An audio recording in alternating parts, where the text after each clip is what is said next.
Vous avez sûrement remarqué que dans certaines villes françaises, les campements de sans-abri se multiplient. Les visages dans la rue changent et les témoignages se font plus nombreux. Mais pourquoi la pauvreté grandit-elle autant en France aujourd'hui? Et surtout, pourquoi certaines villes sont-elles particulièrement touchées? Dans cette vidéo, nous allons vous faire découvrir 7 villes où la crise sociale est devenue visible, où la précarité explose et où les sans-abri font désormais partie du quotidien. Paris, capitale économique et culturelle, est aussi devenu le symbole le plus frappant de la crise du sans-abrisme en France. Ici, le nombre de personnes sans domicile fixe a littéralement explosé ces dernières années. Pourquoi? La flambée des loyers dans la capitale est la cause principale. Entre 2015 et 2024, les prix de l'immobilier ont augmenté de près de 30%, rendant l'accès à un logement décent inaccessible pour de nombreux habitants à faible revenu. À cela s'ajoute une politique d'hébergement d'urgence insuffisante face à une demande croissante. En parallèle, Paris attire toujours beaucoup de migrants et de personnes en situation de grande précarité venant d'autres régions et pays, faute de structures adaptées ailleurs. Le manque de coordination entre les services sociaux, la saturation des centres d'hébergement et la hausse du chômage dans certains secteurs ont creusé un fossé social dangereux. Le résultat, des camps de fortune se multiplient dans les parcs, sous les ponts et sur les trottoirs, transformant certains quartiers en véritables zones de crise sociale. Marseille, 3e ville de France, est connue pour son port, son histoire et son climat méditerranéen. Mais derrière ce décor, la pauvreté progresse à grande vitesse. La métropole connaît un taux de chômage élevé, particulièrement chez les jeunes, qui frôle parfois les 20%. Ce chômage structurel alimente directement l'augmentation de la précarité.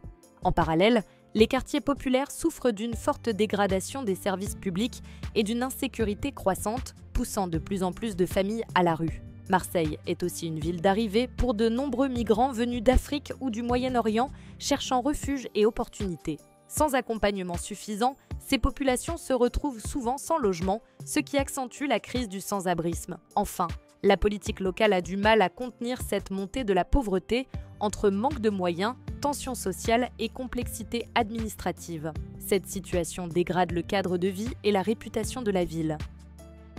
Lille, ville du Nord et carrefour européen, est un autre foyer important où la précarité s'intensifie. Ici, la crise économique liée à la désindustrialisation n'a jamais été complètement surmontée. De nombreuses usines ont fermé, laissant des milliers de personnes sans emploi stable. Le taux de pauvreté y est supérieur à la moyenne nationale et les logements sociaux restent insuffisants. La forte présence étudiante et la croissance démographique ont aussi provoqué une pression sur le marché immobilier, augmentant les prix des loyers et limitant l'accès au logement des plus vulnérables. Le froid rigoureux en hiver rend la situation encore plus dramatique car les sans-abri doivent survivre dans des conditions difficiles. Les associations locales, malgré leur engagement, peinent à répondre à tous les besoins. Cette dynamique crée un cercle vicieux où le mal-logement alimente la pauvreté qui elle-même provoque une augmentation du nombre de personnes à la rue. Lyon est souvent présentée comme une ville dynamique et prospère, moteur économique de la région Auvergne-Rhône-Alpes.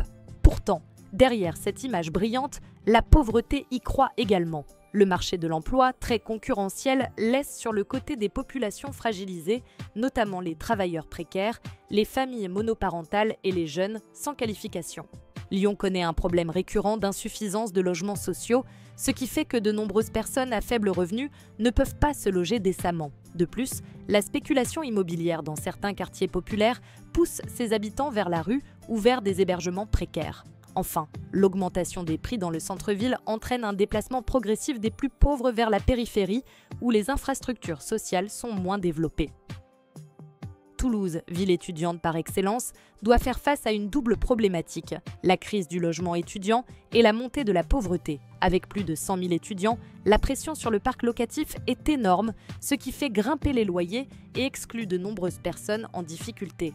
Par ailleurs, Toulouse connaît une augmentation de la pauvreté, notamment dans certains quartiers périphériques où le chômage est plus important et les services sociaux moins accessibles.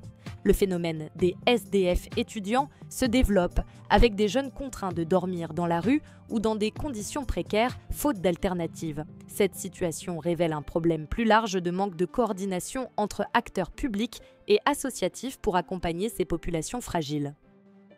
Nantes est souvent louée pour sa qualité de vie et son dynamisme économique. Pourtant, la pauvreté y progresse doucement mais sûrement. La ville attire de nombreux actifs et familles, ce qui entraîne une hausse des prix immobiliers et une tension sur le logement social. Les personnes à faible revenu peinent à se loger, certains se retrouvant à la rue. Le taux de chômage reste préoccupant dans certains quartiers populaires et l'absence d'un système d'aide assez développé contribue à l'augmentation du nombre de sans-abri. La question des personnes isolées, notamment les personnes âgées, est également cruciale. Beaucoup se retrouvent sans solution face à la précarité. Enfin, Strasbourg, ville frontalière à forte mixité culturelle, connaît une augmentation du sans-abrisme liée à plusieurs facteurs. La ville a vu son coût de la vie augmenter rapidement, en particulier le prix du logement. Cette situation affecte les populations modestes et migrantes qui peinent à trouver un toit. Par ailleurs, Strasbourg subit des tensions sociales et politiques liées à des débats identitaires et économiques, ce qui complique l'action publique face à la précarité. Le flux migratoire important et la faible capacité d'accueil renforcent la crise du logement. La multiplication des campements et des squats témoigne d'une urgence sociale difficile à gérer. La montée du sans-abrisme dans ces 7 villes françaises est le symptôme d'une crise sociale majeure qui appelle à des réponses urgentes et coordonnées. La pauvreté n'est pas une fatalité, mais elle nécessite une mobilisation collective, une meilleure politique du logement et un soutien renforcé aux populations vulnérables. La France, malgré sa richesse, doit repenser son modèle social pour que chacun puisse vivre dignement sans craindre de se retrouver à la rue. Cette vidéo est un appel à ouvrir les yeux sur une réalité trop souvent ignorée et à agir avant qu'il ne soit trop tard.